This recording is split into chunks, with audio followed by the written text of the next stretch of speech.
Bonsoir tout le monde. Alors, ce soir, une fois n'est pas coutume, si qui que vous soyez, vous arrêtez en chemin, vous tombez par hasard sur ce live, suivez-nous quelques instants. Si vous êtes ouvert, intéressé aux questions un peu, on va dire, surnaturelles, j'ai une histoire vraie à vous raconter. J'ai une histoire vraie, les mecs. Donc c'est une magnifique histoire, un truc qui s'est passé au Portugal il y a plus de 100 ans, mais on a suffisamment de documents, c'est suffisamment documenté pour être assez sûr de la véracité de cette histoire. Et donc voilà, je vous en dis pas plus. Je propose juste qu'on fasse un petit chant, un joli chant, pour se mettre en présence de Dieu si vous êtes croyant, et si vous êtes juste curieux, bah écoutez, laissez-vous juste porter.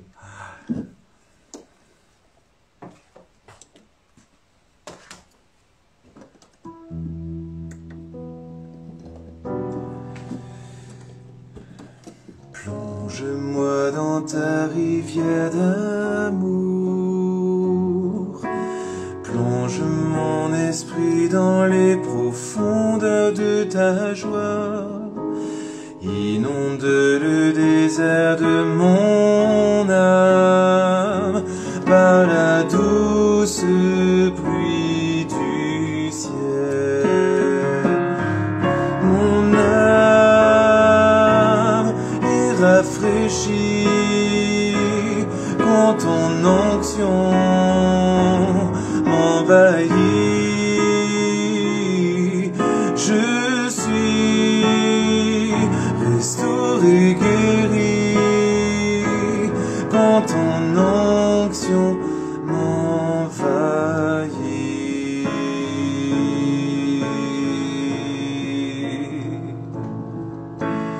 Plonge-moi dans ta rivière d'amour, plonge mon esprit dans les profondeurs de ta joie, inonde le désert de mon âme par la douce pluie du ciel. Mon âme est rafraîchie quand ton onction m'envahit. Je suis restauré, guéri quand ton onction m'envahit. Mon âme est rafraîchie quand ton onction m'envahit, m'envahit. Je suis restauré, guéri quand ton onction m'envahit.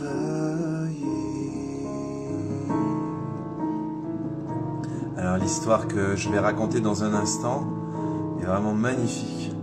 Et je crois que pour l'accueillir pleinement, il faut préparer nos cœurs, notre esprit, notre intelligence. Alors, si vous êtes croyant, bah, demandez à Dieu son Esprit Saint, vous inspirer. Et si vous l'êtes pas plus que ça, recueillez-vous simplement, faites silence au-dedans de vous.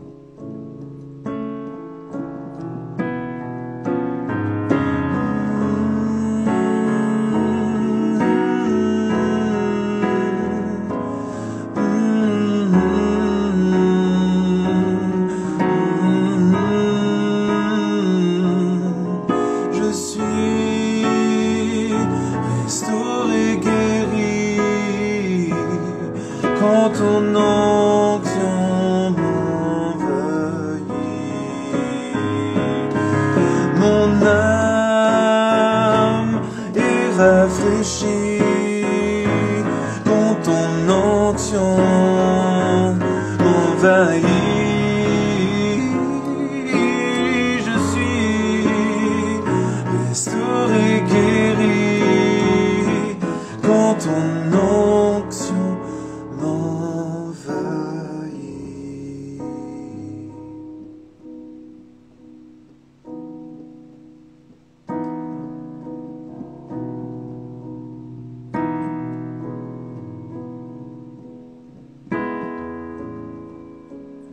Seigneur, je te prie d'envoyer ton Esprit Saint sur chacun d'entre nous, ce soir, tout spécialement, et tous ceux qui reverront le replay de ce live. Seigneur, viens les rejoindre là où ils en sont. Peut-être certains portent des poids. Ils viennent sur les réseaux sociaux pour se distraire. Et ça se comprend bien. Et voici qu'ils tombent sur ce live. Et dans ce live, il y a un grand secret qui va leur être dévoilé. Alors Seigneur, je te prie vraiment d'envoyer ton Esprit Saint pour préparer le terrain, pour préparer la terre des cœurs qui tomberont sur ce live. Et tous ceux qui sont là, connectés maintenant.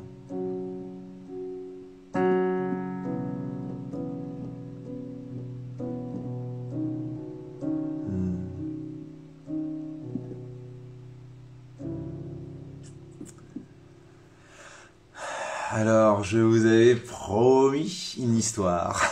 J'espère que vous aimez les histoires. Cette histoire, Mama. Alors, effectivement, je fais les choses autrement cette fois-ci. Je commence par le topo, à partir de cette histoire. De sorte que cette partie-là, je la partagerai en replay pour tous les fortunés qui peuvent regarder en ce moment même France-Portugal. Et alors c'est rigolo, je l'ai pas fait exprès, mais justement c'est une histoire qui se passe au Portugal.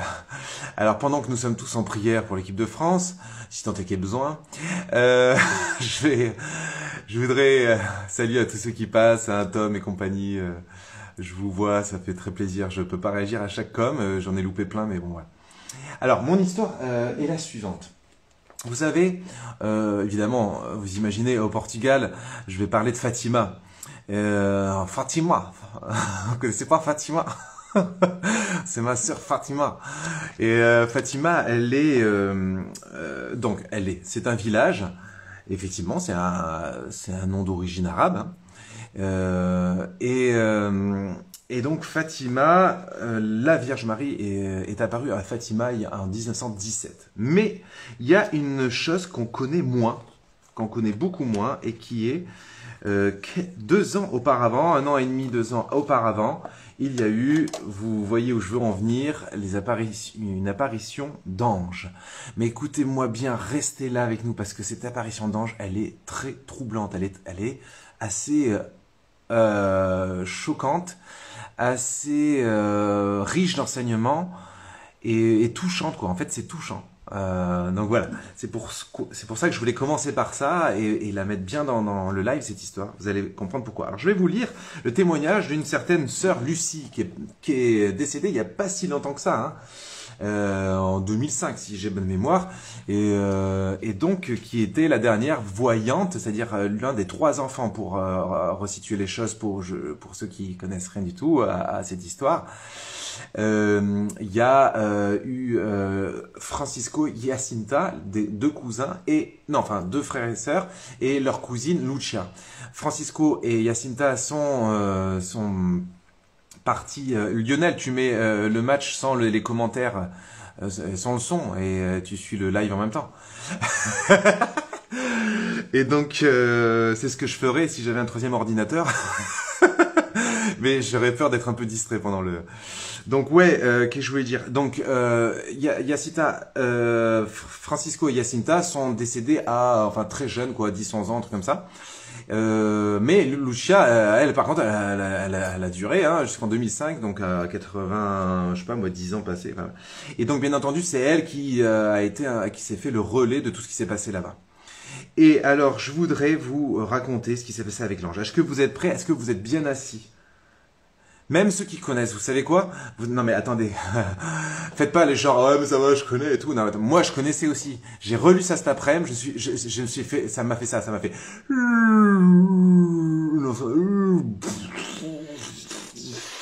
fait coup de poing, Shrek, quoi. Voilà, alors c'est parti. Donc c'est en 1916. Tac, tac. Un beau jour, nous sommes allés avec nos brebis, donc nous, c'est les cousins, là, Francisco, Jacinta et Lucia, comme je viens de vous dire. Un beau jour, nous sommes allés avec nos brebis à un endroit appartenant à mes parents, qui se trouve au pied de la colline dont j'ai déjà parlé. Oui, alors elle écrit tout ça à un évêque, hein, je crois, qui lui demande de raconter tout ça. Cet endroit s'appelle Chouzavela. Vers le milieu de la matinée, une pluie fine commença à tomber, un peu plus que de la rosée. Nous sommes montés sur le versant de cette colline, suivis de nos brebis, à la recherche d'un rocher qui puisse nous servir d'abri. C'est alors que nous sommes entrés pour la première fois dans ce creux béni. Donc un espèce de creux là. Moi, j'ai été là-bas d'ailleurs. Il est situé au milieu d'une oliveraie, elle existe toujours cette oliveraie, appartenant à mon parrain Anastase. De là, on voit le petit village où je suis né, la maison de mes parents, le hameau de Casavela et d'Aïra, da Pedra. Bon, je suis pas... Voilà quoi. Cette oliveraie, dont les autres parcelles appartiennent à divers propriétaires, continue au loin jusqu'à se confondre avec ces petits hameaux. Donc voilà, bref. Nous avons passé la journée à cet endroit, alors même que la pluie avait cessé et que le soleil s'était de nouveau montré clair et beau. Nous avons pris notre repas et récité notre chapelet. Peut-être s'agissait-il, je ne sais plus, d'un de ces chapelets que nous récitions souvent, comme je l'ai déjà dit, à votre excellence, donc elle parle à un évêque, en faisant défiler les grains et en disant seulement les mots Ave Maria et Notre Père, tant nous avions hâte de nous amuser. J'adore ce passage. Donc je sais pas si vous avez suivi. Ah oui, alors ceux qui connaissent Code, le chapelet c'est un Notre Père et dit Je vous salue Marie 5 fois. Sauf que par exemple le Notre Père, ça fait Notre Père qui es aux cieux, que ton nom soit sanctifié, que ton règne vienne, que ta volonté soit faite sur la terre comme au ciel. Donne-nous aujourd'hui notre pain de ce jour, pardonne-nous nos offenses. Bon, c'est quand même une prière un petit peu longue. Et eux, pour aller plus vite, ils faisaient Notre Père, et donc comme c'est un Notre Père, dit Je vous salue Marie, ils faisaient Pater Noster, Ave Maria, Ave Maria, Ave Maria, Ave Maria, Ave Maria, Ave Maria, Ave Maria, 10 fois, voilà. Mais ils faisaient pas la prière de l'Ave Maria en entier. Les grugeurs, non mais j'y crois pas. Comme ça, ils pouvaient aller s'amuser plus vite, quoi. Le chapelet terminé, nous sommes mis à jouer aux petites pierres. Voilà, je sais pas à quoi ça correspond, mais voilà. Cela faisait un certain temps que nous étions en train de jouer lorsqu'un vent fort secoua les arbres. Un vent fort secoua les arbres et nous fit lever les yeux pour voir ce qui se passait, car la journée était calme. Ça vous rappelle pas quelque chose, ça? Alors là aussi, pour ceux qui connaissent Code, lors de la Pentecôte, une fête chrétienne, lundi d'un Pentecôte, au moins ça dit quelque chose aux gens, lors de la Pentecôte, pareil, les apôtres étaient réunis autour de la Vierge Marie pour prier en mode habituel et tranquille, sauf que là, il y a eu un énorme bruit de vent comme ça qui a secoué la maison et donc ça a été l'annonciation, ça a été un signe annonciateur d'un événement miraculeux. Et donc là, nous avons vu alors se diriger vers nous, au-dessus des oliviers, tranquille, au-dessus des oliviers, la même figure dont j'ai déjà parlé. Jacinthe et François ne l'avaient encore jamais vue et je ne leur avais jamais rien dit. À mesure qu'elle s'approchait, nous distinguions mieux ses traits. C'était un jeune homme de 14 ou 15 ans, plus blanc que la neige. Que le soleil rendait transparent comme s'il était en cristal et d'une grande beauté. En arrivant près de nous, il nous dit « Ne craignez pas, je suis l'ange de la paix. Priez avec moi. » Et s'agenouillant par terre, il inclina la tête jusqu'au sol et nous fit répéter 3 fois ces paroles. « Mon Dieu, je crois, j'adore, j'espère et je vous aime. Je vous demande pardon pour ceux qui ne croient pas, n'adorent pas, n'espère pas et ne vous aime pas. » Ensuite il se releva et nous dit, « Priez ainsi, les cœurs de Jésus et de Marie sont attentifs à la voix de vos supplications. » Ces paroles se gravèrent de telle manière dans notre esprit que nous ne les avons jamais oubliées. Et depuis lors, nous passions beaucoup de temps ainsi prosternés à répéter cette prière, parfois jusqu'à tomber de fatigue. Je recommandai aussitôt à mes cousins de bien garder le secret, et cette fois-ci, grâce à Dieu, ils firent ce que je leur demandais. Voilà. Alors,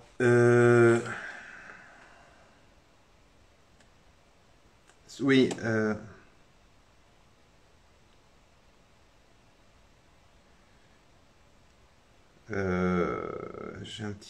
j'ai loupé un... Attendez. Ouais, en fait, l'année précédente, en 1915, il y avait déjà eu quelques phénomènes. C'est vrai que j'aurais pu commencer par là. Mais on va s'appesantir sur cette première rencontre vraiment avec les 3 là et avec l'ange. Donc déjà, c'est très beau et très fort parce que d'abord, c'est l'apparence physique de l'ange. Moi, je trouve ça un jeune homme de 14 ou 15 ans, plus blanc que la neige, que le soleil rendait transparent comme s'il était en cristal et d'une grande beauté. Vous vous rendez compte, ça doit être cool de voir un ange quand même, non? Oh là là, ça doit être quelque chose quand même. Voir un ange, quoi. Voir. Alors évidemment, un ange, c'est un pur esprit, donc il n'a pas de corps, de physique humain, mais il prend des apparences qui peuvent nous rejoindre dans notre conception humaine, quoi. C'est la raison pour laquelle les anges, voilà, sont représentés souvent euh, par des êtres de lumière, quoi. Voilà. Et voilà ce qu'il dit. Ne craignez pas déjà. Ne craignez pas. Bah, c'est sûr que ça doit faire flipper. On voit, même si c'est beau, on se dit qu'est-ce qui se passe? On est en train de crever. Peut-être il se dit bah, on est en train de crever, quoi. Ouais, c'est mieux de voir un ange, Lionel, que de voir France-Portugal. Hein. Bon. Ça me coûte de dire ça, mais j'ai vraiment cheminé, vous savez. Alors ensuite il dit, ne craignez pas, je suis l'ange de la paix. Fort, hein? Un petit jeune homme de 14-15 ans, plus blond que la neige, je suis l'ange de la paix. Pouh. Priez avec moi. Alors ça, c'est le premier élément particulièrement intéressant pour nous. Priez avec moi. Et d'ailleurs, à chaque messe on dit, et les anges, c'est quoi la phrase exacte? Enfin, en tout cas, on prie, on chante avec les anges, Saint, Saint, Saint le Seigneur. Donc en fait, notre prière, à mon avis, trop rarement on pense à prier avec les anges. À la limite, au meilleur des cas, on pense à demander des services à notre ange, ça c'est dans le meilleur des cas, ce qui serait déjà génial de le faire. Mais prier avec lui, franchement, moi qui vous parle, je crois que je ne l'ai jamais fait. Donc voilà un premier truc pour vous ce soir. Peut-être de se dire, tiens, je vais essayer, tiens, j'avais pas pensé. Vous savez qu'on a chacun un ange gardien. Et ce qui est rigolo, c'est qu'on n'est pas la seule religion à dire ça.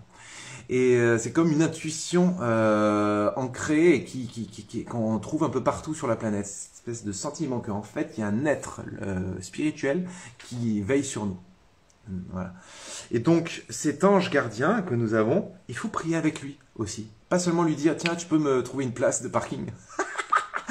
Ceci dit, on peut faire ça. Et franchement, je serais pas étonné que ça marche. Moi, j'ai l'impression que ça a déjà marché, mais après, je sais pas si c'est une reconstitution.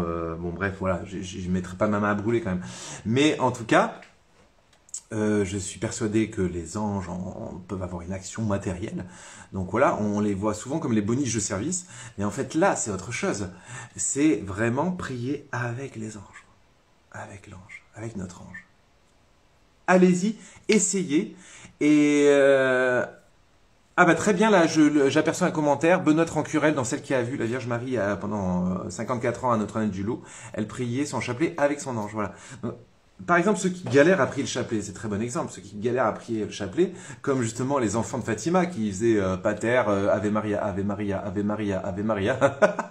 Et ben, vous qui peut-être galérez des fois côté motivation à prier le chapelet, et ben pourquoi pas mettre votre ange à contribution et vous priez avec lui, c'est-à-dire à chaque fois vous dites, je suis en train de prier avec mon ange, quoi.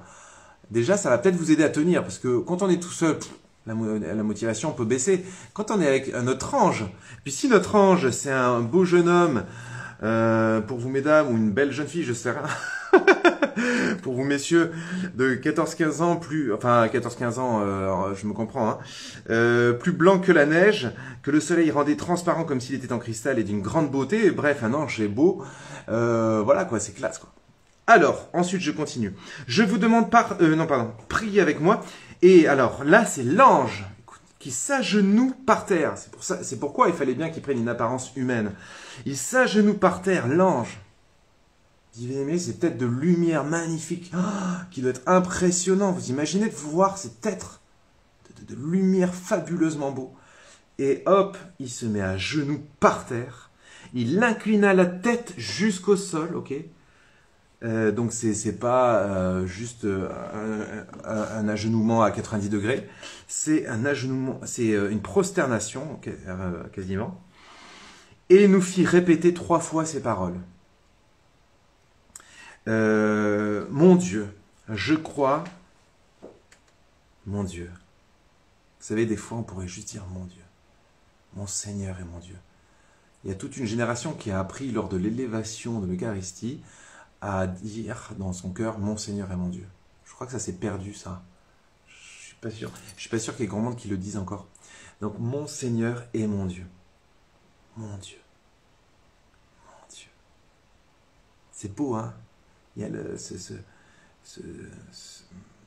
possessif là, mon Dieu, qui exprime toute l'affection avec laquelle dire ça. Donc voilà, mon Dieu, je crois, j'adore, j'espère et je vous aime.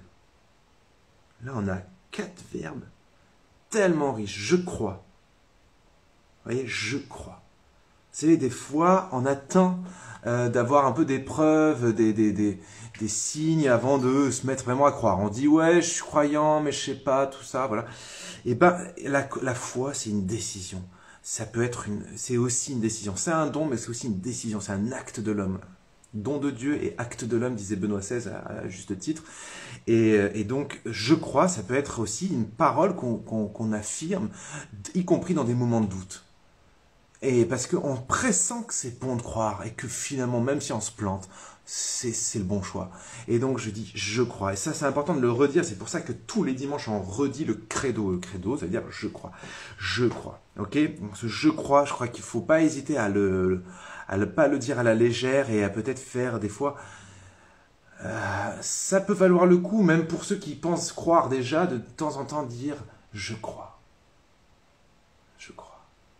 C'est fort, c'est une profession, quoi. Je crois, j'adore.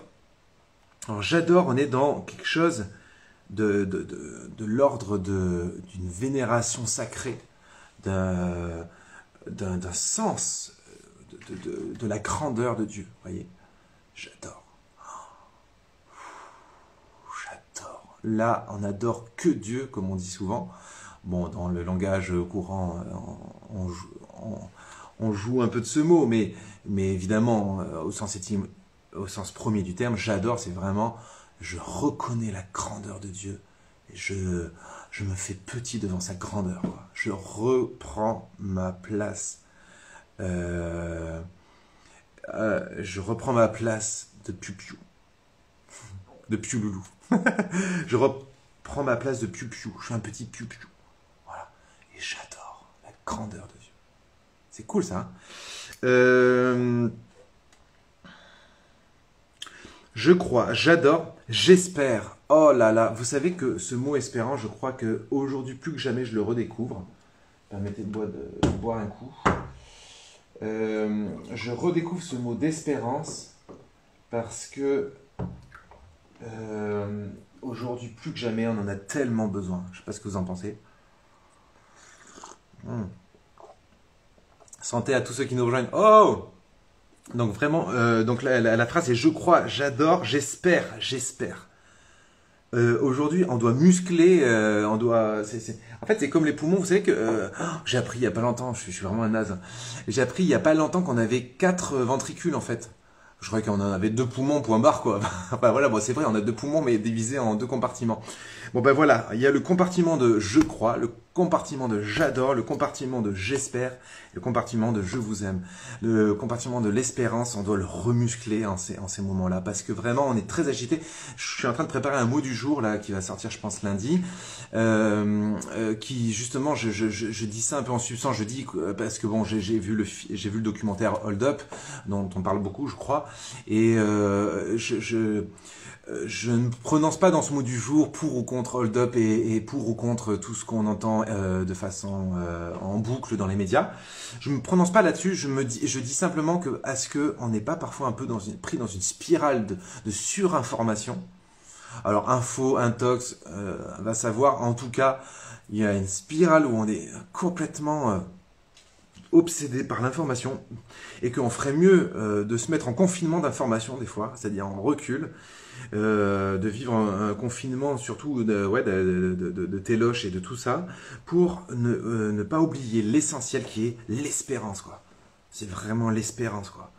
faut muscler notre espérance, parce que quand on voit où le monde, comment il se barre en cacahuète, j'allais dire autre chose, mais bon, voilà, vous êtes quand même entre YouTube et Instagram, vous êtes quand même une centaine, donc je vais faire gaffe. Mais aujourd'hui, l'espérance, c'est un sacré challenge. Hein. On vit dans un pays, soi-disant, où il y a tout ce qu'il faut, riche, on manque de rien a priori, enfin voilà. Et puis, on se fait tuer par des terroristes, on se fait confiner par un virus, on sent bien la haine à fleur de peau, moindre truc. Vous savez, qu'est-ce qui nous préserve de penser qu'on est à deux doigts je dirais pas de la guerre civile quand même pas, mais en tout cas de tension. Hein. Ce qui nous y préserve, c'est que dans nos braves réseaux sociaux, on n'est pas que avec des gens qui pensent un peu comme nous, donc c'est fastoche. Mais en fait, on s'aperçoit qu'il y a vraiment des mondes, des microcosmes, et pas que microcosmes, des macrocosmes. Toujours est-il qu'il y a vraiment des tensions, des colères, des violences, des incivilités hallucinantes. Il y a une croissance d'une forme de violence dans notre monde soi-disant civilisé, quoi. Donc avec tout ça, on peut flipper. Je sais pas, moi je suis père de famille, je flipperai pour mes enfants. Moi je suis pas père de famille, j'ai ce flip en moi, mais j'ai quand même... Mais attention, quoi, attention. C'est pas l'esprit de Dieu, ça. L'esprit de Dieu n'est pas un esprit de peur, quoi. Ça, Saint Paul nous le dit en long, en large et en travers. L'esprit de Dieu n'est pas un esprit de peur. Amen ou pas amen? Là, je veux voir un défilé de amen, là. Ça faisait longtemps. Alléluia! Amen, quoi. Non, mais c'est vrai. On n'est pas appelé un esprit de peur, quoi. On est appelé un esprit d'audace, de confiance. Si nous, alors nous, quand je dis nous, c'est les chrétiens. Alors évidemment, tous ceux qui m'écoutent sont pas forcément chrétiens, mais au moins vous comprenez, vous allez comprendre ce que je veux dire. Nous, les chrétiens, si nous, on n'est pas possédés, si je puis dire, par cet esprit d'espérance, par cette espérance, cette confiance en Dieu, mais qui le sera, quoi? On doit être bourré d'espérance, quoi. On doit et c'est pas de l'espérance de naïf, de bisounours, mais pas du tout. Il y a rien de bisounours dans l'espérance. L'espérance est au contraire un regard qui accueille la réalité de la vie, qui voit en vérité le péché du monde, la connerie du monde aussi, on peut dire. Il le voit en face, qui fait pas semblant comme si ça n'existait pas. C'est pas du tout ça l'espérance. L'espérance, c'est au contraire assumer les ténèbres. Mais parce que c'est comme pénétrer dans les ténèbres, vous voyez, avec ces bougies. Je tente le coup. Allez, je tente le coup. Je fais gaffe parce que... Donc, vous voyez, de l'espérance, on est là comme ça. Et on avance dans les ténèbres. Et au fur et à mesure, bon là ça marche pas parce que j'ai mis des lumières, mais imaginez, vous rentrez dans un espace sombre dans la nuit. Et ben cette bougie suffit à chasser les ombres, quoi. Petite flamme frêle que nous sommes les uns les autres. Et grâce à cette flamme, nous sommes des... on se la pète pas, hein. Et ce que je vous dis là, c'est pas un discours de fanatique, du fanatique frère Benjamin. Jésus dit, vous êtes la lumière du monde. Donc c'est ça l'espérance. Okay. Bon, je crois, j'adore, j'espère et je vous aime. Et ça c'est beau parce que on pourrait se dire, pourquoi je vous aime, puisque juste avant on a dit j'adore. Et on pourrait dire j'adore, c'est aimer beaucoup. Mais j'adore, j'ai dit, c'est reconnaître la grandeur de Dieu et reprendre notre place de petit piou-piou. J'aime, je vous aime. D'ailleurs, c'est intéressant, c'est je crois, j'adore, j'espère et je vous aime. Bon, après, il faut vérifier la traduction portugaise, donc je m'en irai pas trop loin là-dessus. Mais ce qui est sûr, c'est que je vous aime, là, on atterrit dans la promiscuité, dans la proximité, dans la familiarité que j'aime bien régulièrement rappeler que nous sommes appelés à avoir avec Dieu. Et il n'y a pas beaucoup de religions qui ont présenté le rapport à Dieu sous cette forme-là. Certainement pas les autres religions monothéistes. Il n'y a vraiment que le christianisme qui invite à avoir une relation avec Dieu de proximité, d'intimité, de familiarité presque, qui n'est pas vulgarité, hein, de familiarité, il y a quelque chose qui... vous voyez quoi. C'est Jésus qui dit hein, en Jean chapitre 13, je crois, je ne vous appelle pas serviteur, je ne vous appelle pas esclave, je vous appelle ami. Ami. Non, mais vous avez déjà vu une autre religion, une autre philosophie religieuse qui dit un truc pareil. Voilà, donc je t'aime, le fameux je t'aime. Ok, alors, donc ce que enseigne l'ange de Fatima, c'est cette prière. Il invite les enfants à faire cette prière, et nous tous, on peut le supposer. Mon Dieu, je crois, j'adore, j'espère et je vous aime. C'est pas fini. Je vous demande pardon. C'est très étonnant ce qui suit, hein, vous êtes prêts? Je vous demande pardon pour ceux qui ne croient pas, n'adorent pas, n'espèrent pas et ne vous aiment pas. C'est fou ça, non? Vous trouvez pas ça étrange quand même? Je vous demande pardon pour ceux qui ne croient pas, n'adorent pas, n'espèrent pas et ne vous aiment pas. C'est fort, hein? Voilà, donc je crois que c'est à méditer. Derrière ça, il faut comprendre que non seulement nous les chrétiens, nous sommes invités à être de ceux qui croient, qui adorent, qui espèrent et qui aiment, mais nous sommes invités aussi à intercéder, à avoir compassion pour ceux qui n'ont pas cette joie immense de croire, d'adorer, d'espérer et d'aimer. C'est comme quelque chose qui nous fend le cœur. Et moi, vraiment, vous savez quoi? Quand j'ai découvert le bon Dieu à l'âge de 9 ans, c'est vraiment... Moi, ça me parle, ces phrases, parce que je crois que c'est vraiment ça que j'ai capté. J'ai capté sans... J'aurais pas su mettre les mots à l'époque, évidemment.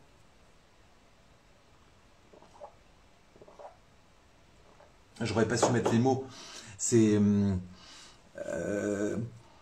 mais en fait, je sais que à 9 ans et demi, j'ai compris qu'en fait, j'avais tout découvert ce qu'il fallait.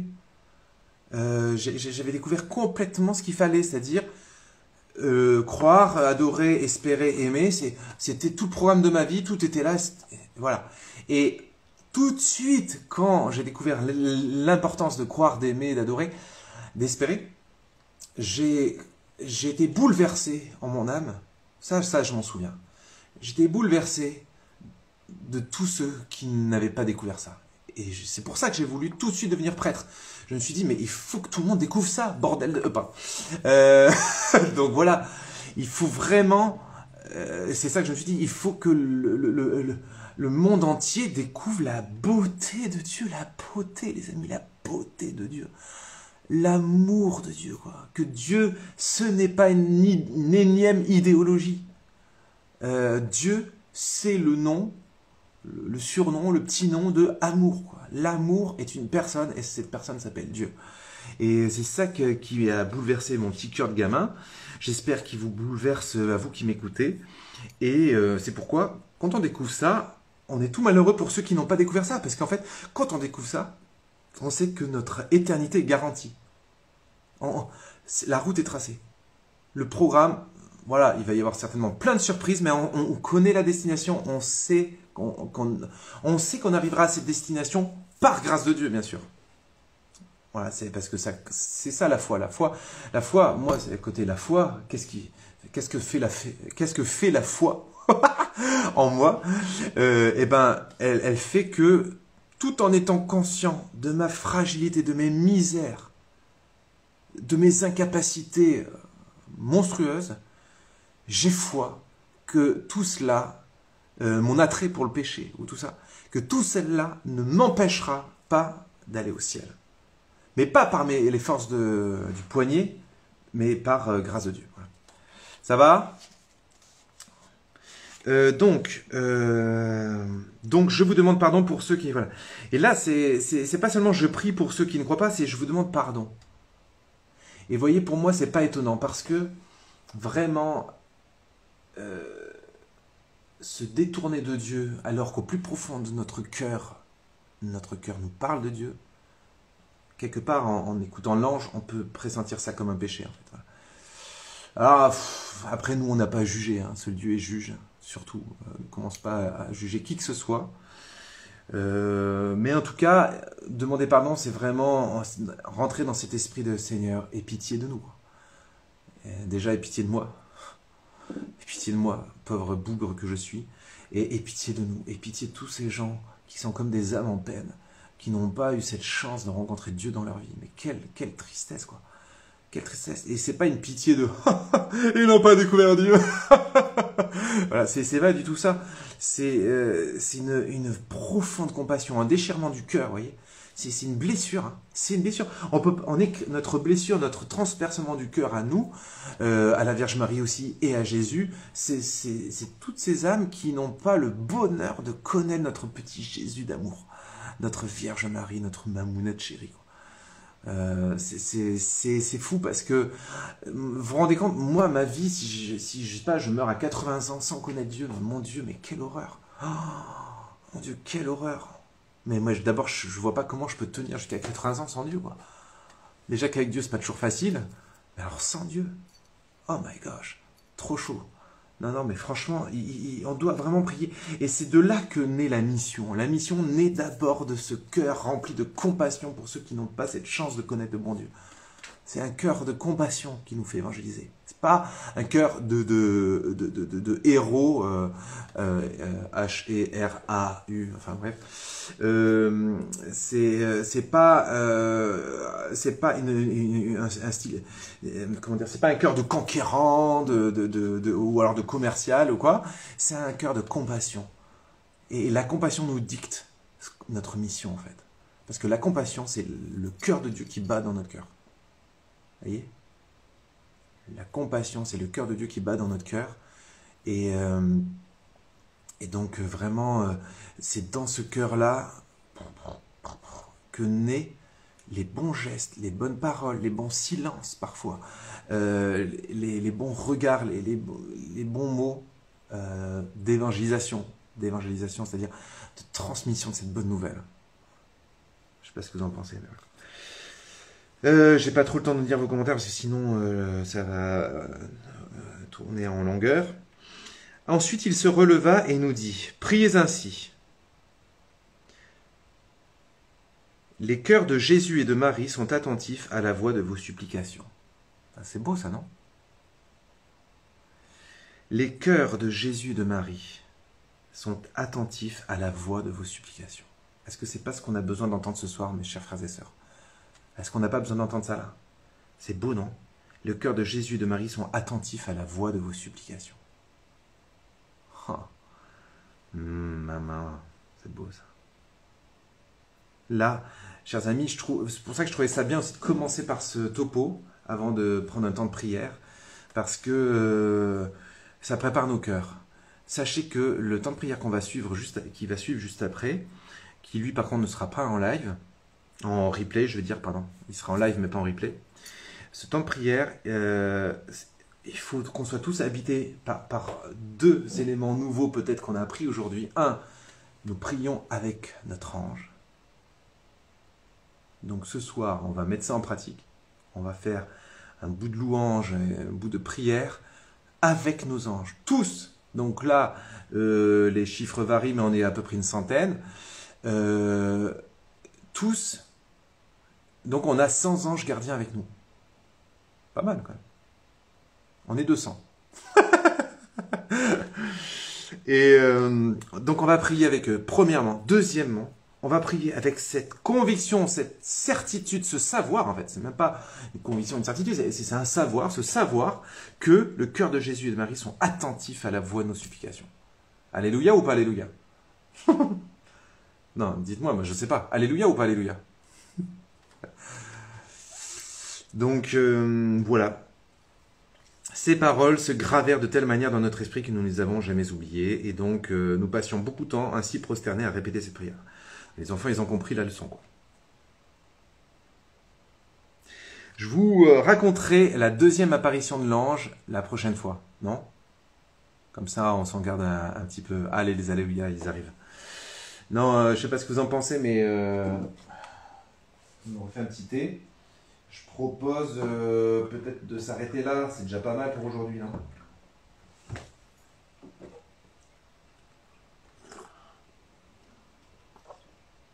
Qui vote pour raconter la deuxième apparition de l'ange?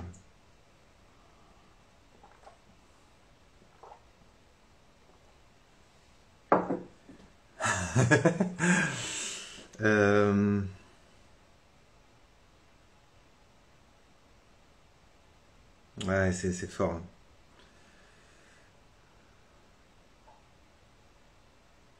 Je vous lis un petit peu, je lis un peu les commentaires sur YouTube ici.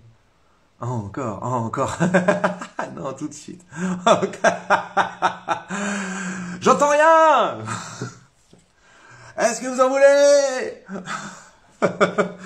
Bon. Ok, ok. Bon, oh, j'hésite. Bon, je raconte la deuxième apparition, mais pas la troisième, comme ça fait du suspense pour la prochaine fois. Voilà. Alors, deuxième apparition. Non. Que faites-vous non, il se passait un certain temps, un jour d'été. Vous savez quoi? Je commence à avoir chaud là. Je pense que c'est le thé, mais c'est aussi l'Esprit Saint qui commence à souffler là. Vous sentez pas? Tac. Striptease en live. Oh, puis alors ses cheveux là, à chaque fois. Voilà. Bon. Alors, donc. Pardon. Il se passa un certain temps, un jour d'été, alors que nous étions restés à la maison à cause de la chaleur, nous étions en train de jouer sur les dalles du puits que possédaient mes parents, au fond du jardin, et qu'on appelait l'Arneiro. Il s'agit du puits dont j'ai déjà parlé. Soudain, nous avons vu près de nous la même figure, la même tronche, c'est-à-dire le même ange, à ce qu'il me semble. Il nous dit, que faites-vous?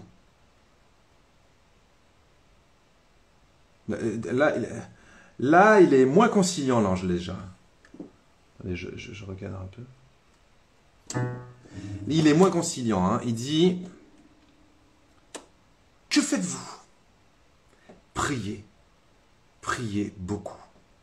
Les très saints cœurs de Jésus et de Marie ont sur vous des desseins de miséricorde. Offrez constamment au Très-Haut des prières et des sacrifices. Alors Lucia demande, les sacrifices, comment les ferons-nous? Et l'ange répond, de tout ce que vous pourrez, offrez à Dieu un sacrifice en acte de réparation pour les péchés par lesquels il est offensé, et de supplication pour la conversion des pécheurs. Attirez ainsi la paix sur votre patrie. Je suis son ange gardien, l'ange du Portugal.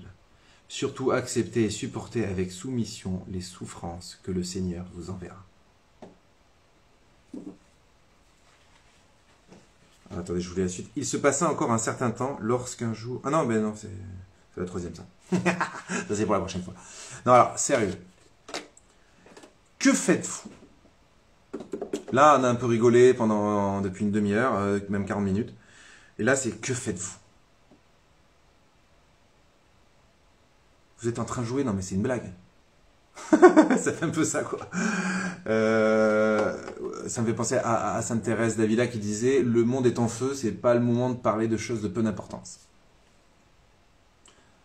C'est pour ça que je dirais dans mon prochain mot du jour que justement, faut pas trop s'éparpiller dans les différents débats à non plus finir sur Covid, pas Covid, complot mondial, etc.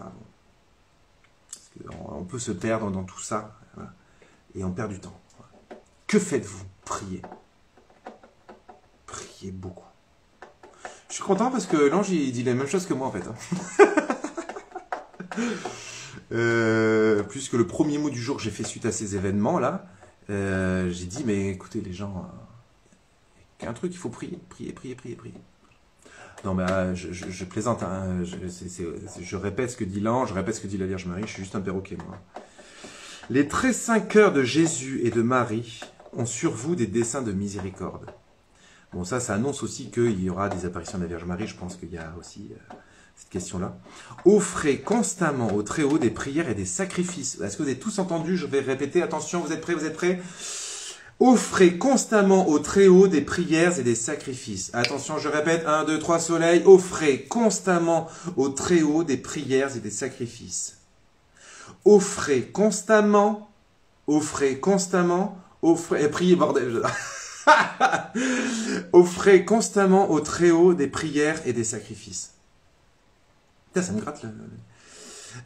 Offrez constamment au Très-Haut des prières et des sacrifices. Non, vous avez bien entendu le mot constamment. Il n'y a pas que moi. Constamment.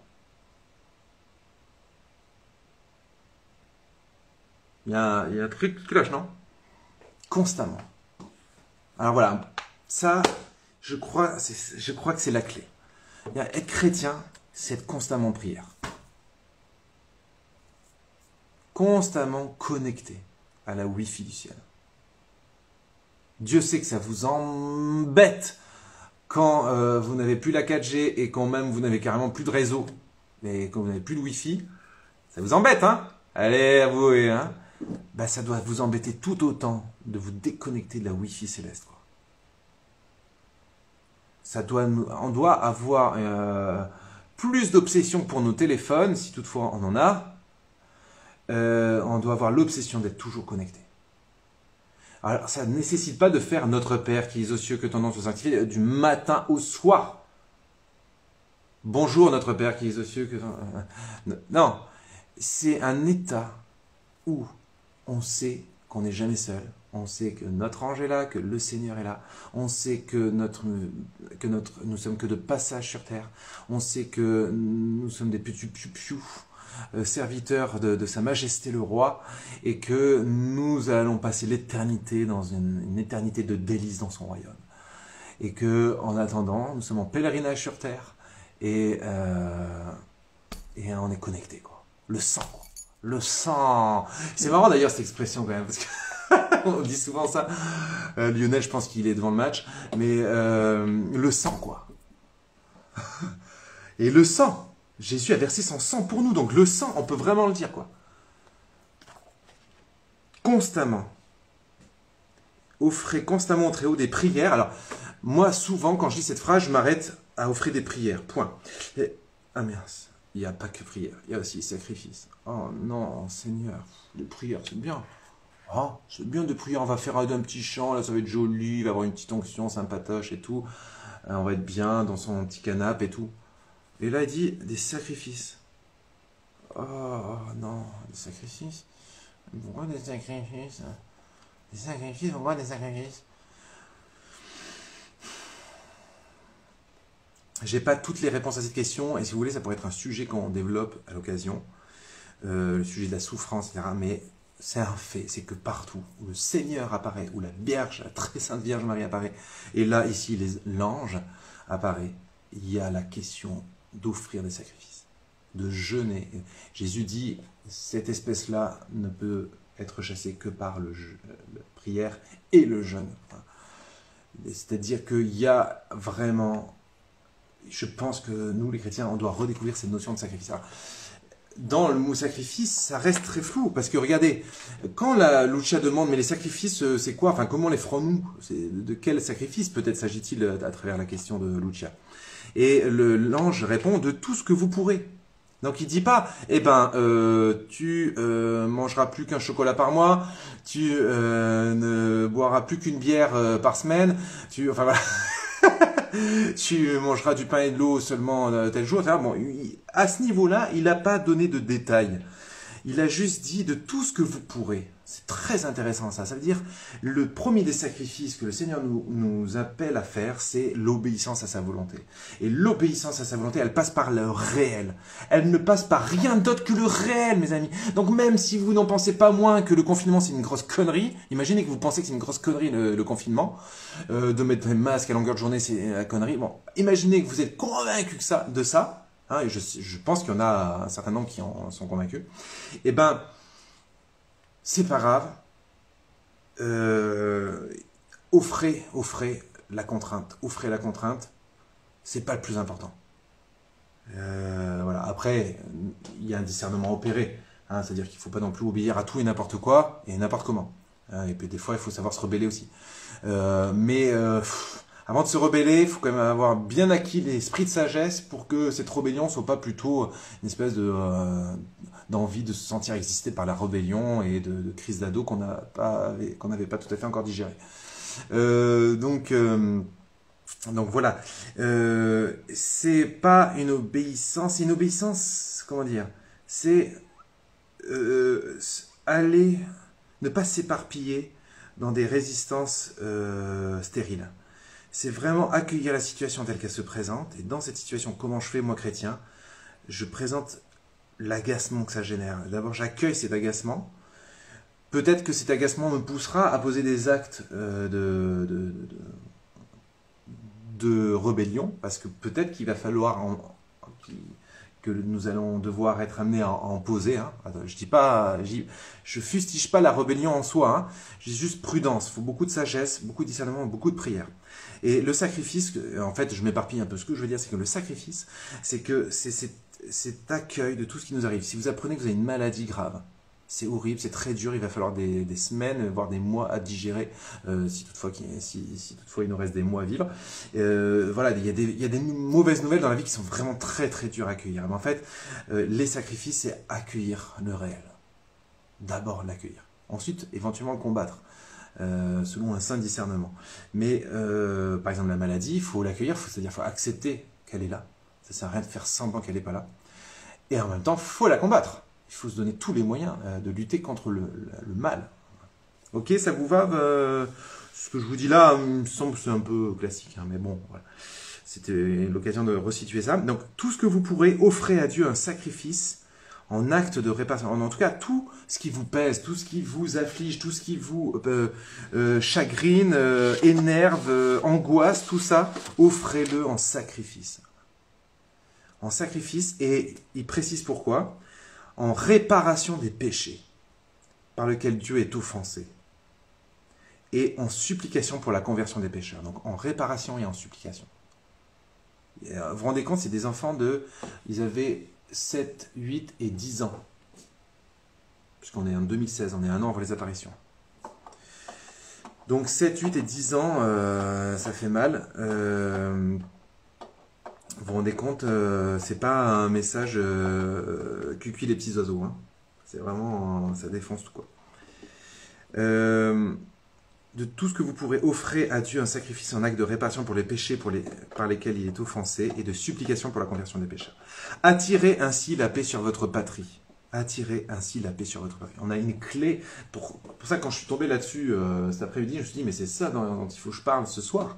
Parce que c'est vraiment, on a les clés dans Fatima, dans ces différentes rencontres avec l'ange, on a les clés de comment réagir à l'heure actuelle. Il faut vraiment redoubler de prière et de sacrifice. C'est tout.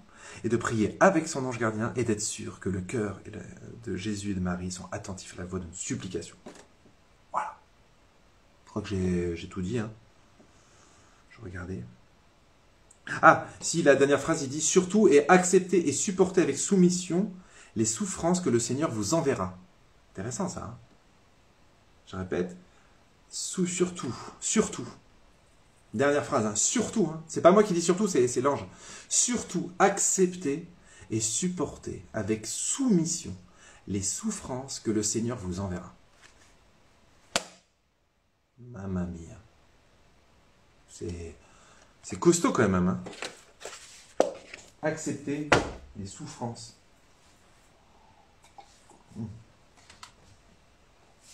C'est plus très chaud. Hein. Acceptez les souffrances que le Seigneur vous enverra. Avec soumission. Fort. Hein.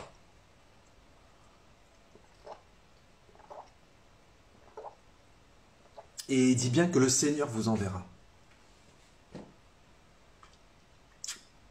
Ça aussi, c'est un mystère. J'en avais parlé, je me souviens, lors du premier confinement, en disant, attendez, voyez pas Dieu comme le mec envoie un petit virus par-ci, un petit cancer par-là, quoi, pour histoire de rendre un peu plus fun son éternité ennuyante.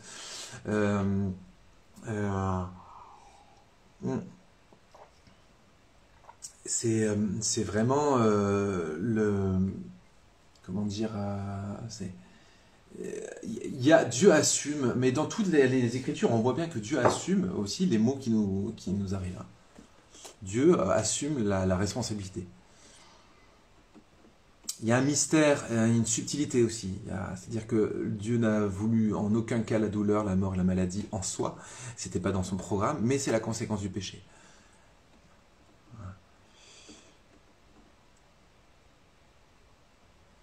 Donc voilà, tout ça pour dire que Là, j'ai vu un commentaire qui dit tu peux développer soumission. Soumission, c'est obéissance, quoi. Hein. Soumission, vous savez, d'ailleurs, si certains ont un conseil à me donner parce que je voudrais me mettre à la lecture de Luisa Picaretta, et je sais qu'elle a beaucoup développé, enfin, Jésus a beaucoup parlé de de sa divine volonté, la divine volonté. L'importance de l'abandon à la divine volonté. Bon, c'est pas la seule mystique à qui que Jésus a exhorté en ce sens, mais vraiment, la soumission, c'est vraiment la mort à soi, c'est mourir à notre propre volonté. Tout ce qui nous reste de volonté, c'est le oui. C'est comme la Vierge Marie, sa volonté, elle se déploie dans ce oui, entier, total et plénier à la volonté de Dieu. Voilà. Tout ce qui doit nous préoccuper, c'est de faire la volonté de Dieu. Et cette volonté de Dieu, elle se révèle dans la prière. C'est pourquoi c'est si important de prier. Et puis, sa volonté de Dieu, de toute façon, elle est claire. Il nous demande de prier aussi pour tous ceux qui ne croient pas, n'aiment pas, enfin, n'adorent pas, n'espèrent pas et n'aiment pas. Donc, vous n'avez pas de chance si vous êtes chrétien parce que vous avez une mission de porter le monde dans vos prières, dans votre cœur. Et voilà, quoi. Bon, écoutez, je vais couper le live topo maintenant. Ça fera une petite heure de topo que je partagerai sur Instagram. Peut-être que je téléchargerai pour la mettre sur YouTube, juste la partie topo. Et je vais relancer le live. Je suis pas obligé de le faire, je sais, maintenant il n'y a plus de limite de temps sur les lives. Mais je vais quand même le faire. Je vais le relancer le live et cette fois, ce sera un live plus prière. Ok ? Allez, que Dieu vous bénisse. Et puis si vous avez des questions, n'hésitez pas en commentaire. Enfin, pas là, mais je veux dire ceux qui le regarderont en replay. Commentez. Je lis tous les commentaires. Je les lis et s'il y a une question ou un truc, éventuellement, je rebondis. Voilà. J'ai du mal à répondre à mes messages privés, mais par contre, je check tous les commentaires. Voilà. Allez, à tout de suite Instagram et YouTube, il n'y a pas de souci, nous sommes là, nous restons ensemble. Allez, que Dieu vous bénisse.